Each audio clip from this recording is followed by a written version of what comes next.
And welcome along to the very first ever live Q&A call on, for the Compelling Communicators. I'm Chris Hanlon, and this is the very first one. So I have not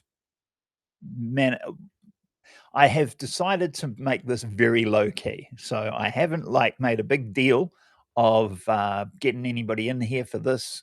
I figured we'll just start it off and see how it goes. So I have got a few things to go through if there is nobody on this call, which is fine. But Happy New Year. It's the beginning of 2026. It's the 10th of January 2026 as I'm recording this, 9 a.m. here in New Zealand. That sort of time will be interesting, and I'm keen to get some feedback from anybody in the community about when is a good time to have this Q&A call. So 9 a.m. here on a Saturday is Friday evening for other people in the US and stuff like that, and it's quite late in the UK on Friday night. That might not be a great time. I don't know. You guys let me know, and we can adjust it. Obviously, it just makes it a little difficult, and more than half the number of people here are here in New Zealand, so we've got to have it okay for New Zealanders as well. Anyway, so that's what we've got. That's what's happening here. Now, what I wanted to do was, I guess I should welcome you a little bit to the community and say a little bit about what this community is. It is new at this point, so let me give you the background. I have been coaching TEDx speakers since 2014, so over a decade now. In that time, I've coached over 100 TEDx speakers. Most of that time, to be fair, I was doing that voluntarily. But over that time, I trained up some other coaches. We developed a framework, and we could take a speaker, somebody who knew their stuff, from zero to doing a impressive talk within 90 days, pretty much 90 days, following this framework. And that evolved over time. It got better, obviously, as we went along, and we made some refinements. There's a lot of lessons I've got from that, like who I want to work with and who I don't want to work with. The people that I tend to like to work with in terms of when I was selecting our speakers for TEDx Ruakura, was, we want coachable speakers. We want people that see this as an opportunity and actually want to put in the effort, because there is a lot of work. If you want to do it right, if you want to really make an impact, there's work to be done. And our framework recognized that. For those that took it on board and did the work, they found it quite rewarding themselves, and I can let you tell them about that. I don't need to tell you about that. But it was great from my point of view as the coach to see the growth there and to see what actually came out on stage. And I couldn't be prouder of virtually all of the speakers that I've coached over that time. And I love it. So I did that for quite a long time, as I said, voluntarily. After COVID, TEDx Ruakura pretty much died as a thing. There wasn't much going on there from that point on, which was a shame. And not this last year, so 2024, I was approached, or end of 2023 really, beginning of 2024, I was approached to do the coaching for TEDx University of Waikato. They'd never done a TEDx before. It was the 60th anniversary for the school, so for the university, so they wanted to do something. And so we managed to corral 6 speakers. And this is a bit different for me. So TEDx University of Waikato, the university has a different license, a little bit different from the other license that I had with TEDx Ruakura. So that's one thing. I don't have any say in who gets. I have a little bit of input, but it's not my decision who gets picked. Where it was pretty much me previously. So that makes a little bit of difference. Plus, the biggest difference is that it's all academic. So when we were doing TEDx Ruakura, we open swathe. We had activists and sports people, and people have had interesting experiences, business people, all that sort of thing, as well as obviously academics and stuff. And we had a number from the University of Waikato come to TEDx Ruakura anyway. But because it's the university and it's very much a research focus, they're all academics, which has its own coaching dramas, which we'll no doubt hear about at different points. So when I did that last year for 6 people, we went through my framework. It was pretty rushed. It was late notice. We finally got it going. They finally got the license and all that last minute sort of thing. So I was pleased with how it went. There's always you go through an event like this and you go, things could have been better. That's standard. That's what you always get. But it was good. It went off well. They were happy. So this year just gone, 2025, we did a bigger TEDx. We went all in with TEDx University of Waikato, and they have 2 campuses, so we did a day in each campus. So we did a day in Hamilton, where I am, and a day in Tauranga, which is on the coast. And so we had 7 speakers in each, 14 speakers all up. And both of those went off really, really well. Very happy with them. I've yet to see the videos from that. So I was there obviously for the live talks, and I couldn't be more proud of all of those speakers. It's great. But the TED itself takes a while to get those videos up and that sort of thing. So as far as I know, none of them have been put up yet. I wouldn't expect anything till I expect to start seeing them about March, I'm guessing. But anyway, so when we decided to do the second lot of TED speakers last year, when I was coaching them, I decided to try this school thing. I'd been looking at school. I've been thinking about starting a school community.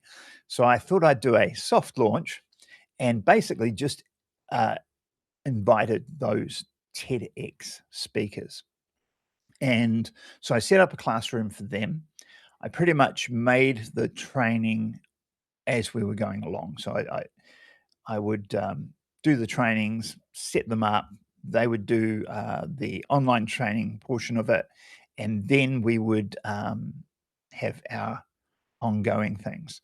So that's how that worked with TEDx University of Waikato. That's the foundation, the start of this Compelling Communicators Community. It wasn't called that at the beginning. Well, I might have put that name on. I can't remember now. But so we started that as a soft launch, so I could get a feel for the platform, see how things worked, see if this thing had legs, if it could actually work for me. And I was really pleased. I think the speakers all found it pretty easy to use. They could see the classrooms, they could watch the videos. The only negatives were some of my videos weren't great. Sometimes there's sound issues or whatever. So, that's got to improve. So now I've decided this year we're going to be doing a lot more with broadening it out. So I'll be doing TEDx University of Waikato again next year in this community, but also I want to get more people in here, ask questions, do all that sort of thing. So and we got Maria in here at the moment. So say hello in the chat there, Maria. Where are you calling in from? So anyway, just to carry on with what I was saying. So that's the plan for this year. I've got what I tend to coach talks that really have stakes. There's a point to it. There's you got to do it. You've got a one shot. So TEDx is obviously part of that. And as I said, coached a lot of TEDx speakers for TEDx events over the years. And you may not ever get another shot at a TEDx if you get a shot. And B, you've got to live with that video. It goes up on the TED platform. And while there is a chance you can remove it, it would take you months to remove it, to be honest with you. So you got to live with that video, potentially for the next 10 years. So you want to make sure that you do the right thing. And then a few years ago, I forget which year now, I started working with the Kokiri Accelerator, which is a Māori startup accelerator near me. I got invited along there to help their startup founders. So they have teams of startup founders in the accelerator, help them with their pitching for investment. So I think they had a 20-week course that they were going through. I came in right at the beginning and then jumped in sort of further towards the end and helped them to get their pitch together for their first pitches for investors and set them up for ongoing pitching to investors. And I absolutely love that. And again, it's that one shot thing. You never know if you'll ever get those investors in the room again. So it's really important you get it right. And that worked for me. I'd go in there for the day to help, teams and stuff like that. And I swear I'd come out buzzing more than I did when I went in, because they were so energetic. These startup teams are so much into what they're doing. It's fantastic. So that's why at the moment, this Compelling Communicators Community, I've sort of angled into that. I want to lean into, look, if you've got to do a presentation and it's important, there are stakes, and you get one shot at this, then I can help you with that. And ideally, that's what we want the community to be, because it shouldn't be all about me. It shouldn't be me helping. I mean, I'm happy to help, but it shouldn't be all about me. It should be everybody helping each other. And that's one of the things, like, it not annoys me, but it's almost embarrassing, because all the posts in the community at the moment from me, and I would like to see more posts from everybody else. But that's the nature of starting something new. And so if somebody's got a post, it's going to be me to begin with, obviously. So that's where we're at with the Compelling Communicators Community right now. So I have put in a free pitching course there, which is very much aimed towards startup founders and that sort of thing.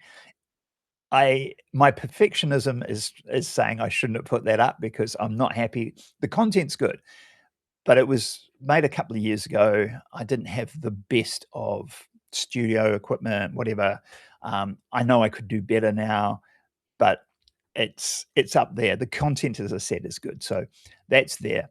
I had recorded something for like a TEDx speaker boot camp, I think is what I'm going to call it, which is the framework that I actually use with all the TEDx speakers. And I'm going to put that back up for free. But I did it in a bit of a rush, and I stuffed up a lot of the sound. It was just appalling. So I've scrapped that.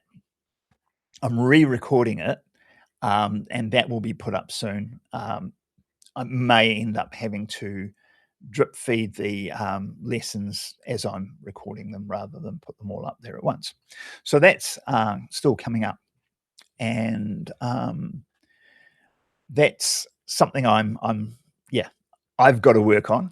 And I've got a new full-time job this year, which I'm starting next week. So that'll be interesting to see how that impacts everything, because the last few years I've been working part-time. So anyway, that's an update on everything community-wise, where I'm at, where we're going, what we're doing. Now, the point of being on this Q&A call is to take some questions. Excuse me. And if I don't have questions, I've got a little video, and we're going to go through a TEDx talk, and I'm going to give you some feedback on it. I'm going to do what do they call it? When you watch the talk and break in and say, an analysis of a TEDx talk. That's what I figured I'd do if nobody turned up.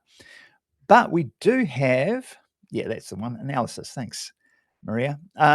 We do have Maria here. Do you have any questions? You can either put your camera on and have a chat, or you can just type in the chat. Looking down at the chat here.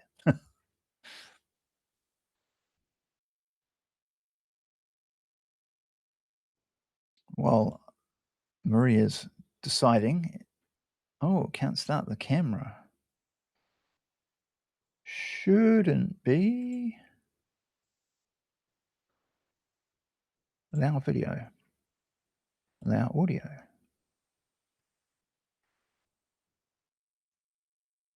And I am getting used to this school interface. This is the first time I've used it. I had a bit of play beforehand. Can you do that now, Maria? I've clicked allow audio and allow video. Oh, maybe it's because I'm doing the share thing. Let me get rid of the share. Try that now.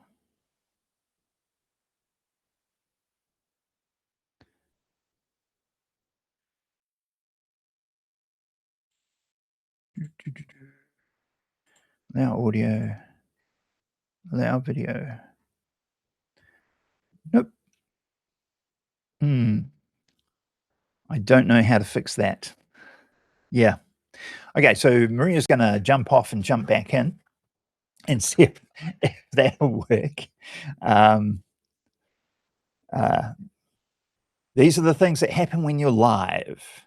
Good old live. Done a lot of live stuff over the years.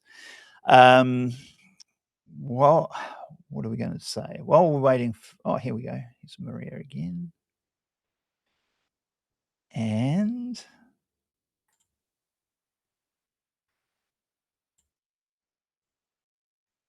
just clicking in there to make sure you can. Hi. Cool. Yay. Hi. Good to see you. Good to see you. Thanks for showing up. Yes. So, why don't you introduce yourself a little bit? Where are you? What are you doing? And what are you looking forward to doing or trying to get out of like this community, I guess? Thank you. I am calling in from Sweden, from Stockholm, Sweden. Right now it's the 9th of January, so it's really, really cold. It's super snowy, and I'm the founder of the Human Contract Foundation, Ambassador for World Peace awardee in 2023, and last year I received the honorary doctorate for my work. I'm talking about the human constitution, that we are born with rights and we also mature with our responsibilities. So it's a new framework, a new social contract that I work with in the service of humanity the coming 100 year. It's not religious, it's not party political, but it's deeply human. Wow, that's very, very cool. And so, have you done a TEDx talk? Are you looking to do something like that? I am. I'm looking to do a TEDx talk. I'm Yeah, hoping because that's great. this year. I mean, you got a great topic to go with for that. So, Yeah. Ideas worth spreading, really. Really. 100%.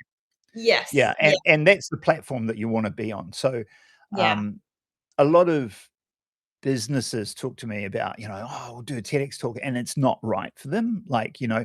TEDx talk is not right for most businesses. Mhm. There are ways you can get around certain things and that sort of thing, but what you're talking about, TEDx is made for that. Like, or TED really is made for that. So, yeah. I know. I feel that. And actually, I was in a viral or in inter online audition for TEDx somewhere in Spain, and I learned a lot from that. And people coming, saying, "Oh, I do acupuncture, and I want to share acupuncture with the world." And it's like, yeah, but it's not. It's I understand the idea of a TEDx. I do, and it's really a great platform for Yeah. ideas worth spreading. So So for you, and you may know this, but I'm just going to yeah, for yeah, anybody else that watches this video, because this will be recorded and put up in the platform as well. mhm, There are three questions that we always ask. So this is basically we get expressions of interest for a TEDx. People nominate themselves, and it gets on a spreadsheet or whatever. We'll go through, find maybe, depending on how many speaking slots we got, maybe 30, maybe 50 speakers, and we'll send them out an invite and say, send us a video. 2-minute video is usually what we say. And that's part of it too. Don't go over the time. If they say a 2-minute video, don't go 3 minutes, no, because no, no, no. immediately it's like, well, they don't know how to follow instructions. So, pay attention to that. But yeah, Yeah, 2-minute video, answer 3 questions. mhm, What is it that you're talking about? mhm, Why is that important for the world right now? mm, And why are you the person that needs to be talking about it?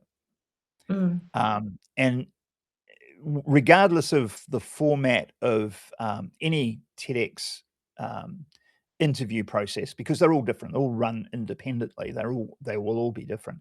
But you that's should be right. clear on those 3 questions beforehand.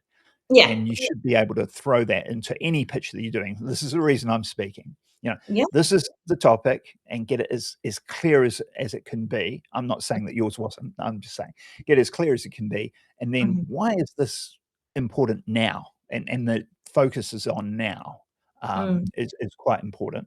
And then, and why you?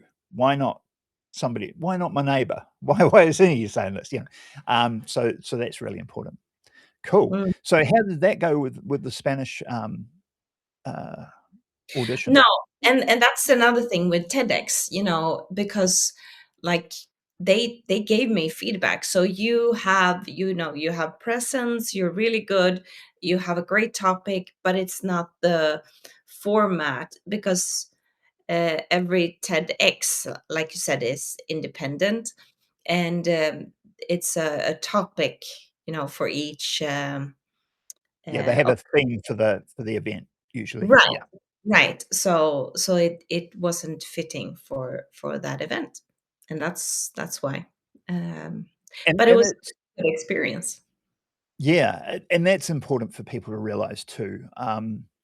When I was doing TEDx Recruiter, we at the peak, we would get 250 applications for 10 speaking spots, and we would narrow it down to 50 for the videos, and some of those were cut just because, oh, we had somebody talk like that last year on a talk Right. similar to that last, which Yeah. is nothing, no reflection on you as a speaker. It's Mm, just what it is. yeah. And then we would have to toss up between 2 there, but they were quite similar, and we Mhm. can't have both of them. We have to have one or the other. Yeah. And it's really hard to say which one turns it. If we'd seen somebody speak, because Mm, often, we're out in the community and we're seeing people speak all the time, and we're like, actually, I think they'd be really good. yeah. They sort of have an inside track, and you can say that's not fair, but it is what it is. It's, people, that's how life works. Yeah. So, yeah, but the point I wanted to make is don't get despondent if you're not getting um, accepted, because there are just so many variables that you can't control. Yeah. And it doesn't mean you're a poor speaker or your subject isn't important. It just means it just doesn't fit for whatever reason that year. I Mm, mean, some of the things are, we need to have some positive ones and some, heavy ones. We can't have mhm. all heavy ones, and it Right. could be that. Yeah. So you've just got to worry about that. So where are you at? So you got some good feedback, and you Mhm. weren't right for that. Where are you at on your journey to sort your TEDx talk now? I have already a draft written. I have had one person, actually, she said that she would get me into TEDx MIT, and because she knew people there, but then she became ill, and so that so Yeah. but, you know, How like inconvenient. yeah, well, things happen, and um, I feel, and it's also, it's both the the event timing, and it's my own timing, and I gladly go anywhere in the world to talk about this, because I do believe we need a new social contract that is not religious, not party political, and with a polarization of the world, how our personal health and wellness, our relationships, and us as a species on the planet. Uh, the reason why me is that I've attended more than 1,500 funerals. I've seen all religions, all backgrounds. So when I talk about dignity and equal human worth, that's where I'm coming from. Um, Mm. yeah, and it's also my own personal journey of going through hardship. My ex-husband was stalking me, and then he died of a brain tumor, and that's 10 years ago. And that's when I wrote the book, Yeah, State of Grace: Human Rights and Human Obligations. So that was the sprouts of what I'm creating now, with 7 principles on our rights and responsibilities. very good. Mm. That's good. I like the 7 principles. Mhm. So I'm going to ask you a few questions about your Yeah. TEDx talk itself, if you don't mind. So, you say, so do you go through the 7 principles? Is that part of the Yes. talk? Yeah, Yes. good. Yes. That So that's it's really useful to have something like that sort of framework. It Mhm. makes it a lot easier for any talk, if you've got a framework to work with. Do you Are you planning on using slides or mini slides or few slides, or what sort of slides? I always ask Images, this. but it's just images. The Okay. first image is with my mother, and then the story about how when she died, and then it's when I was uh, stalked, Mhm. and then he died, and then um, 5 years later, going and helping my friend in her funeral business during the pandemic. So it's a lot about death, but and grief and fear, but it's also providing hope, and Yep. that ending with together we can do this. Uh, but uh, it's really about human dignity. No, that's cool. No, I like that. Um, a little bit of an aside, Mhm. one of the best TEDx events, so every event, as we've already said, they're run independently, and they can be run in very different ways. And the Yeah. very best, TEDx event I went to was TEDx Wellington. I'm originally from Wellington. I was born there, but I live in Hamilton now. But I went Yeah. down for TEDx Wellington one year, and it was all of the theme was trust. And actually, we turned up at the cenotaph, which is a monument there, and there were double-decker buses with the windows all taped over. And we got on the bus, and we had to trust where they were taking us. And we get to this thing, and it stops at a tunnel, like a tunnel of paper, because you don't know where you are. And you go in, you're in this building. Turns out it was Peter Jackson's private cinema, that the event was at, Mhm. and which is part of the keeping things quiet. But then Fun. they had one of the speakers spoke about death quite a bit, and it was Mhm. interesting because she sat down on the spot, on the red dot. She didn't Oh, stand and talk. And it was because, and the lighting changed a little bit because it was more of an intimate, heavy subject. So they yeah. decided to sit her down, which was worked really well. But Mhm. what really got me too was it was the last, so you'd have a few speakers, then a break, few speakers and a break. It was the last speaker in that section, Mhm. and then the MC came back on and said, "That was pretty heavy." I mean, it was a great talk, and it was really good. He said, "That was pretty heavy." So what we've got in the break is we've got the SPCAs out there, and they've got puppies and kittens, and you can go out and play with puppies and kittens afterwards. Yay! it was really, really well done. It was so Yeah. good. So yeah. Um, Mm, and I mentioned that story because it's worth being picky about the level of the TEDx event you're going to. mm. If you've got something that's really, really important, so TEDx MIT would be fantastic because you know Yeah. that'll be great.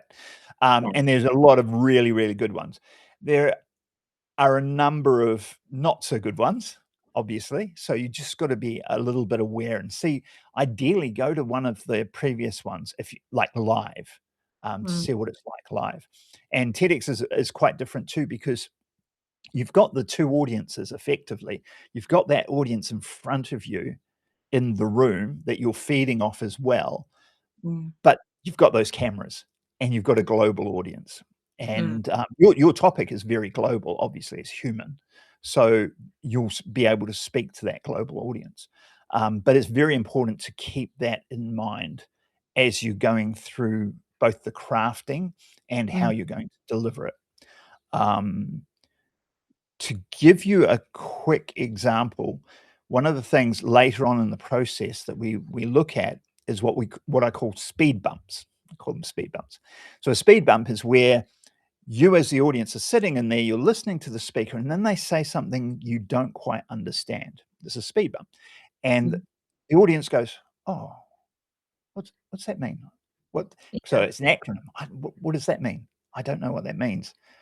Thinking about it, oh no, I don't know. And And then then they the come back audience is stuck on the speed bump, and yeah, and so they're not the continuing. person keeps talking and then they tune back in, but they've missed a bit, right? That's the Yeah. speed bump.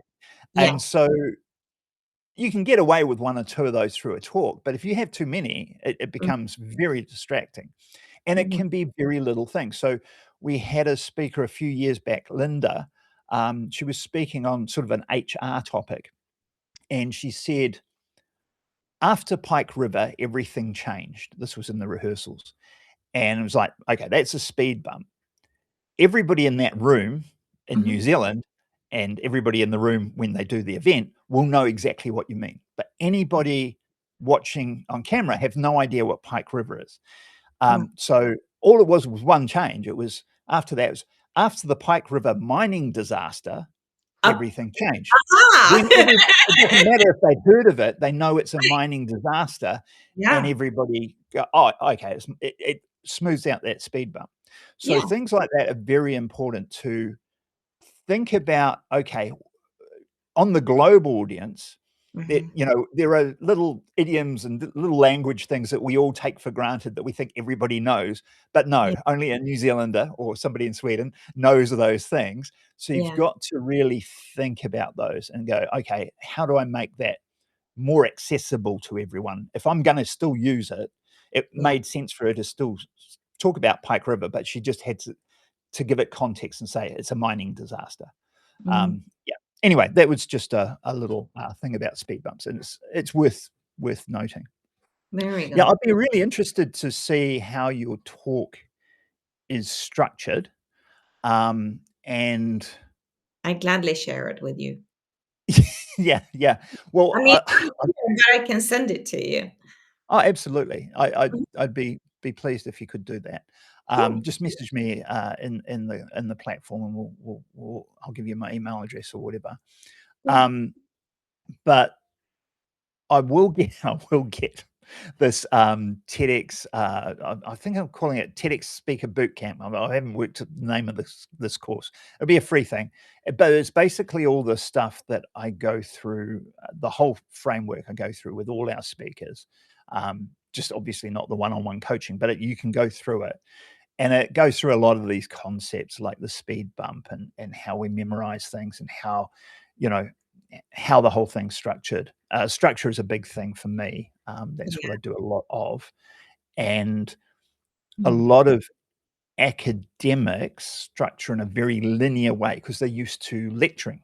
So this is the baseline, and they'll build on that. They'll build on Mhm. it, which is a great way to teach, but it's not exciting. It's not. It's a little bit boring, right? So, what I talk about a lot is like I call it the puzzle theory of speaking, and or puzzle theory of structure, I should say, and it's like using a Tarantino example. Tarantino will give you an interesting scene, but you're Mm. going, what the hell? I don't know what that means. And then Yeah. there's another scene, and then you start linking, oh, that was the guy from that scene. Oh, that's why he did that. But who, Yeah. but there's still, and that's how he keeps you engaged, because you trust the audience to start figuring things out. Yeah. And so it does depend. If you've got a really complex subject, then you don't want to do that, because you just add in complexity to complexity. But if you've got a simple subject, you need to add some puzzle stuff in there. Otherwise, it doesn't matter if you've got a surprise coming up. Yeah, it's too flat. Yeah. Yeah, Yeah. the audience, if the minute their brain thinks, "Oh, I know what's going to happen next," Mhm. they switch off. But even if you've got a surprise coming up, they'll switch off because they don't know there's a surprise. They think they know what's coming next. So you've got to add that little bit of puzzle stuff in to make them think. But it is a fine art, like I said, if it's a very complex subject, you're shooting yourself in the foot to do too much of that. Anyway, Actually, it's funny because I saw an interview with Quentin Tarantino, and he says how much he loves to sneak in to look at his own movies, but not for his own sake, but to hear the audience. And yeah, especially at the end of Pulp Fiction, when people, the first, like you said, the first scene starts with a couple and they're about to rob a place, and then lots of different stories, and then the end, and when the people, and just the scene, you see it from the outside, and you see this coffee shop, and the sound of the audience, like, ah. yeah, and So he does that so well, very ties it important. together. All those sudden bits and pieces just fall into place, Yeah. and it gives the audience a dopamine hit, because Yes. we are puzzle solving organisms, and Yeah. when we can solve something, we go, ah, I got it. It's very much like a comedian when they tell some jokes and they do a long show, and then later on they tell some jokes that call back to an earlier jokes, Mm. and you go, I got it, because your brain makes that connection, and you feel like you're the in crowd, because maybe Mm. not everybody got it, but I did. And yeah, and we get that dopamine hit. And that's one of the reasons that sort of works. And you absolutely want to build that into any talk that you're doing, because it does make a difference. Yeah. Yeah. Yeah. Um, so how you've got a talk set up, how long is it at the moment? 12 minutes. 12. Good, Mm. good, good. Yeah. Yeah. I'm like, "Oh, yeah, I know." It's Mm. real hard. It's hard to get it down.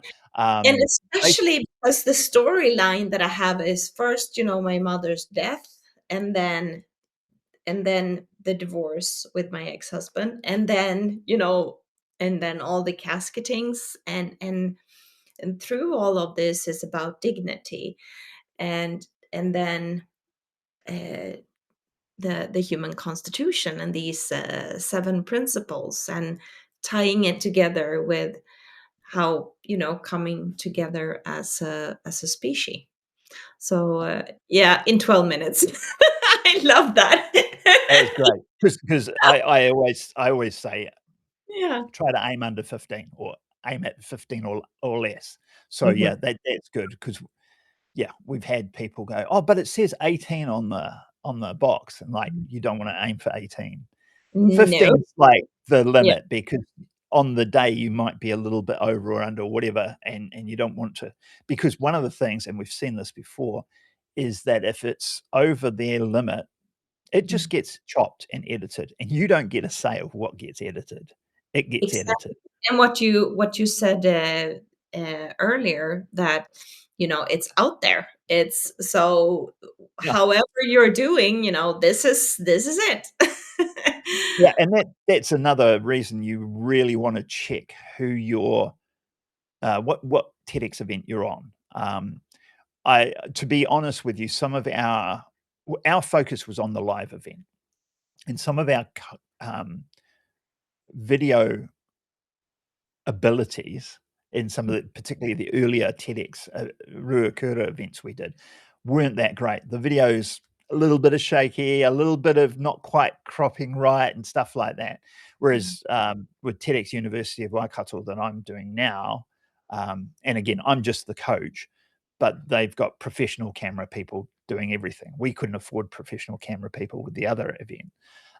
So it is worth it to find out, how good are these guys with their and it's easy to check because you can just go on YouTube and look at their previous events and go, oh no, that camera's a bit shaky. It's maybe not for me, So do check that out. But I mean, you've got all the credibility to get into a decent TEDx event. So yeah, you should be fine. Just be aware of that. Did you have any specific questions of anything that you want to know about? No, I came here to join you, and that I'm curious and open, and I'm just joining the community, and happy Yeah. to connect. Yeah, no, I appreciate that. And like I said, this is the very first one of these Q&A calls I've ever done. So I was like, what I'll do is I'll jump on. If nobody turns up, because that was an option,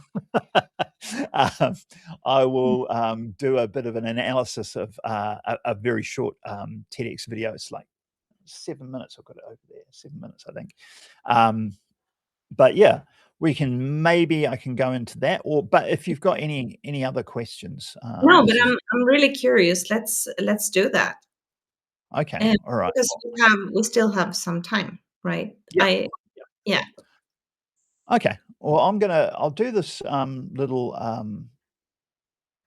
thing. I'm going to have to do some magic with all the screens and stuff. So give me a second here. Let me see if I can. Just for your information, you can cut this out later if you want to. But when I logged in on the platform, I needed to register with my and the camera and the audio, so I had to click some boxes that I didn't click when I entered the first time. So that's why I didn't have access to my. And literally, this is the first time I've been on this platform too. So I got on early, and I had to work out how to play the sound from the computer through, which was a bit of a mission, but I've got it worked out, I think. So yeah, I might have to do a little bit of a video on how to connect to the call. Yeah, good idea. I might do a little video on that later on. So people don't have the same problem you've had. Yeah, that'd be cool. Yeah. All right. Yes. Okay. Well, let me switch this. What I'm going to do is going to share the window with the that one there, which won't look like it's changed at all, but I need to put the sound on. There we go. Cool. Right. Okay. So let's have a look. Now I'm going to get you, Maria, to give me the thumbs up if you can hear this when I go into this. So let's start playing this.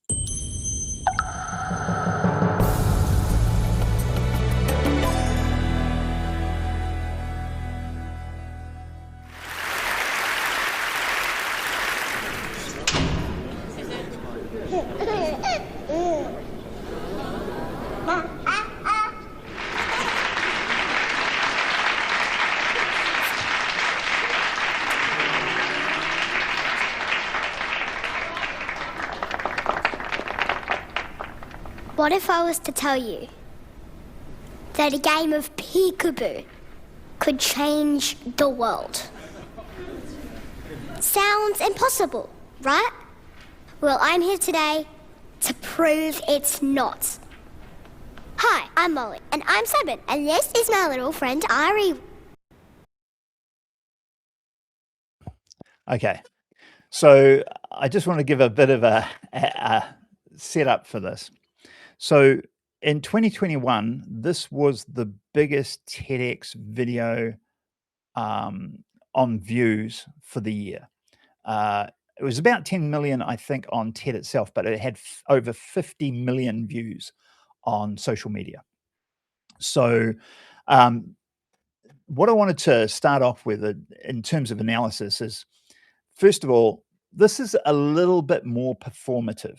Now, I don't see that as a bad thing. The whole point of a TED event, a TED talk, is it is performative. It's not a lecture. It's not all about knowledge. So part of the performative thing, obviously, is this is a 7-year-old giving this talk. And you barely heard that because she said, I'm 7, as she turns around there, but she's 7 years old, Molly. Now, the interesting thing about Molly Wright is she's an actress. She's an actor, a child actor, and she's been doing acting for several years. So she's learned all these lines. She's treating this like an acting gig, which it is. And I mention that because, honestly, that's what you want to treat your TEDx talk like as well, as an acting gig. You are the person acting, being the person you are, if that makes sense. Just that mind switch will change things a little bit and gives you a little bit more of a focus on things. The other thing I wanted to stop and mention here was the way she started it out. I want to tell you that peekaboo can change the world. So it's a question, or she didn't say it like a question, or a rhetorical question or whatever, that makes people think. It's that hook thing. And you want to start off with the question, what if, I think that might have been what she said, what if peekaboo could change the world? And you're sort of going, straight away, the audience is like, well, how would that be? As soon as people are questioning themselves or posing questions in their minds, you've got them. That's engagement. So that's a really good way. It's not the only way. There are millions of ways to do anything, but it's a good way to get people's interest right at the beginning. So we've got her interest right at the beginning. First of all, the baby on the stage was quite unique. So that obviously got people's attention.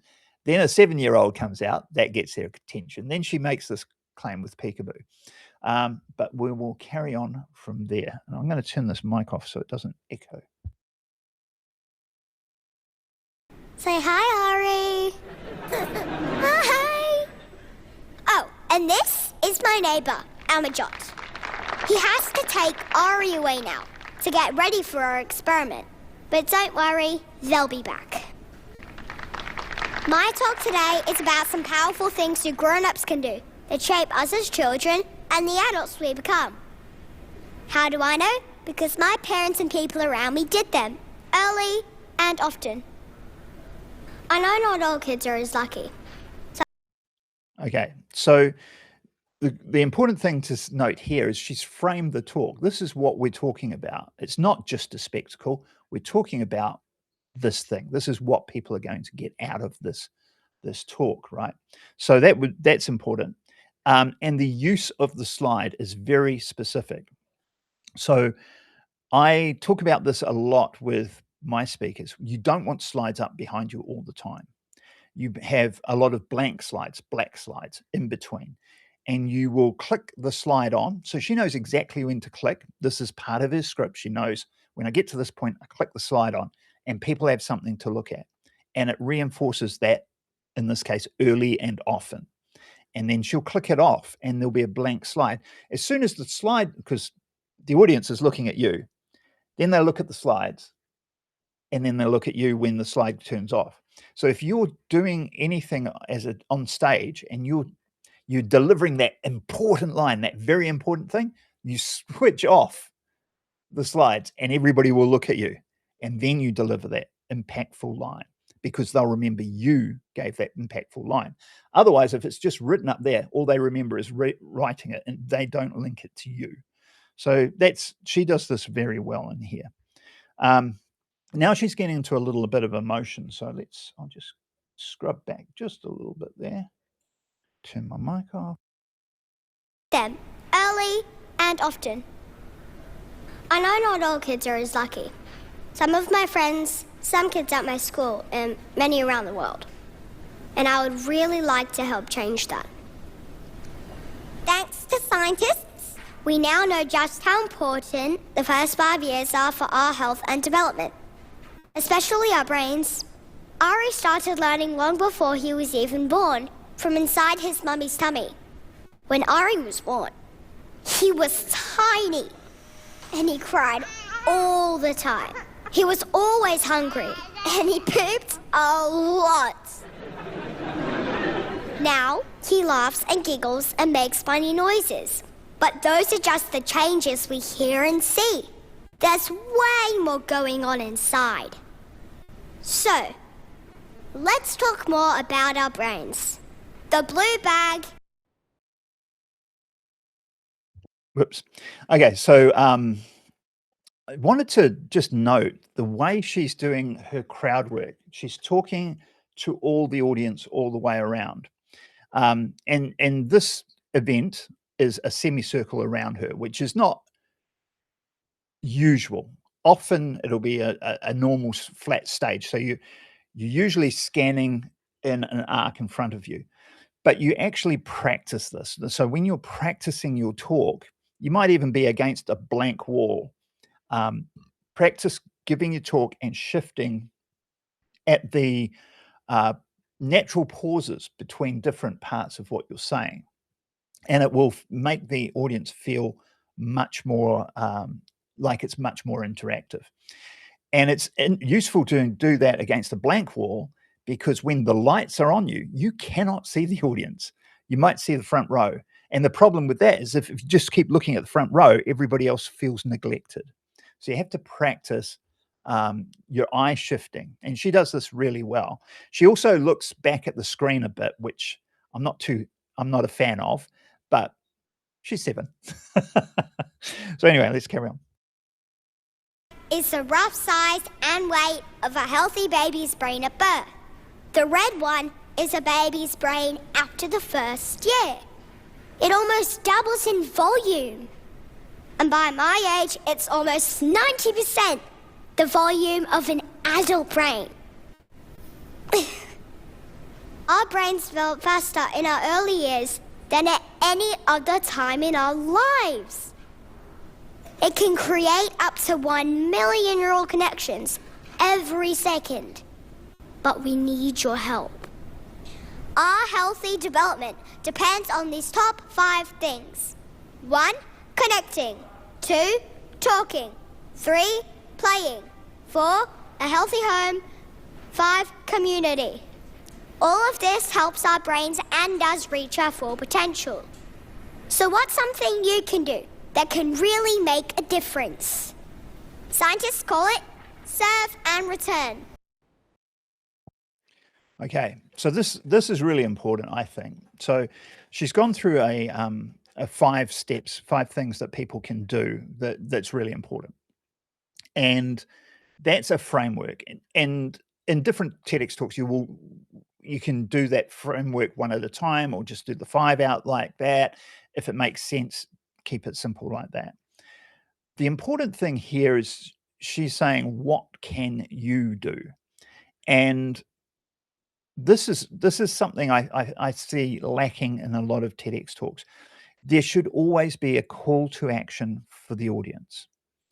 It doesn't matter if you're an activist or a business person or whatever your talk is, there should be a call to action. Now, it's not a sales thing necessarily, although that could, probably not in a TEDx talk, but in a other talk, a sales thing is a call to action, makes sense.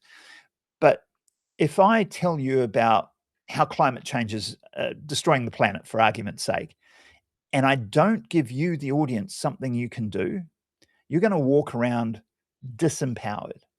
You feel it's out of your hands. But if I can say, you can do this thing, I'm empowering my audience. And so right here with the serve and return, she's empowering you, the audience, saying, hey, here's something you can do to make a difference in child's growth and development. So I just want to put that in because it's really important. And the call to action, this is the middle of the talk. It's not at the end. It doesn't have to be at the end, but it's important that you do have a call to action in there. Okay, let's carry on. That's just a grown-up way of saying connect, talk, and play with us. And here's the really big news. Amajot, Ari, you ready? Ready? Copycat games build imagination and empathy. And Naming games build vocabulary and attention. is it Daddy? Ari, Daddy, Ari. And games like Peekaboo, yep, Peekaboo, actually build memory and trust. Each time you talk to us, play with us, make us laugh, it not only builds and strengthens our relationships and mental health, it actually teaches us some of the most important life skills. From making friends, to taking a test, to getting a job, to one day maybe even starting a family of our own. Interactions early and often matter. Take it from me, the 7-year-old up here, talking about brain science. Okay, now, let's see what happens when the connection is taken away. Right, I'm going to interrupt just here because I know what's about to happen. So when I go through my framework, when I'm helping people with their TEDx talk, we spend a lot of time on clarity, what it is we're trying to achieve, all that sort of thing.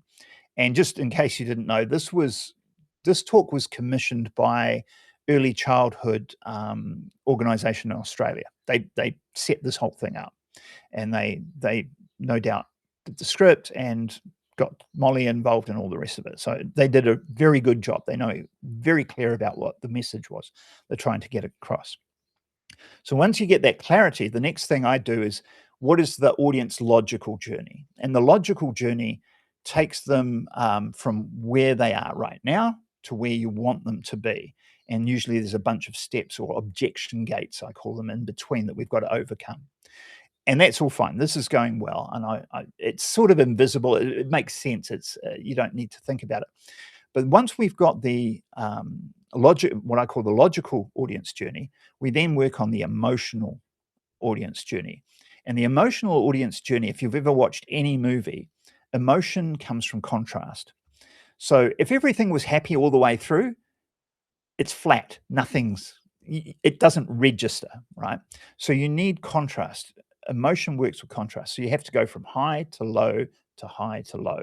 And every movie will be like that. It will go from sort of here, something will go down, it'll go back up, then it'll go down further, then it'll go up further, and that sort of thing, and it'll build. So what we're about to see here, and I just want you to feel that contrast, is the contrast of the giggling baby we've just been looking at, Ari, to what you're about to see. And this is, if I want to say it badly, a manipulation of your emotions. But that's what performance is. That's what it's supposed to be. So let's just pay attention to this. In fact, I'll just rewind just a little bit and we'll carry on. From me, the 7-year-old up here, talking about brain science. Okay, now, let's see what happens when the connection is taken away. So now he's trying to get his dad's attention again. He's reaching out like, that was fun, why have you stopped?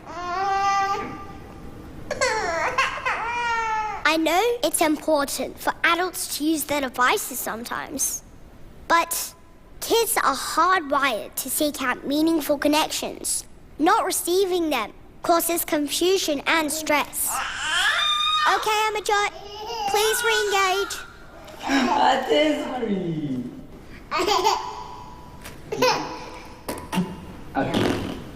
Now, what if a whole childhood was like that last 30 seconds?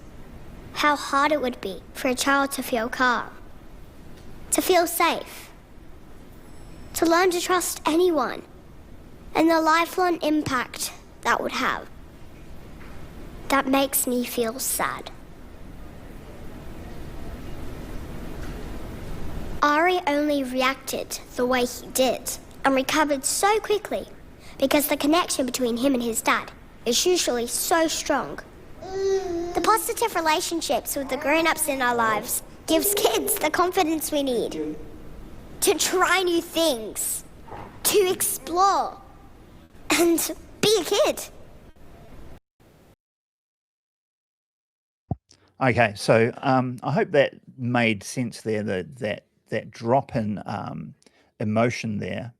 So it went a little bit negative, and then it's going positive again. We're going to wrap this up because we're just about out of time. But yeah, we'll just see how she finishes this off and reinforces everything that we've gone through so far.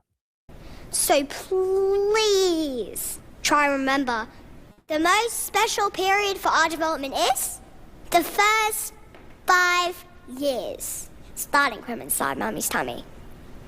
What's something really impactful you can do? Serve and return.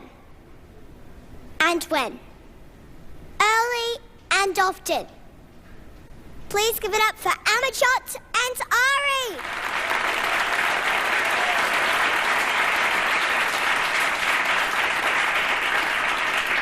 Every moment together is an opportunity to connect, talk, and play. Imagine the difference we could make if everyone everywhere did this. To us, to children, it's so much more than just a game. It's our future. Thank you. See?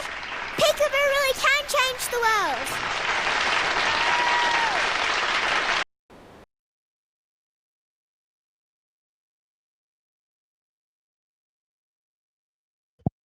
All right, turn that off. Let's get back to. All right, here we go. So, how did you find that, Maria?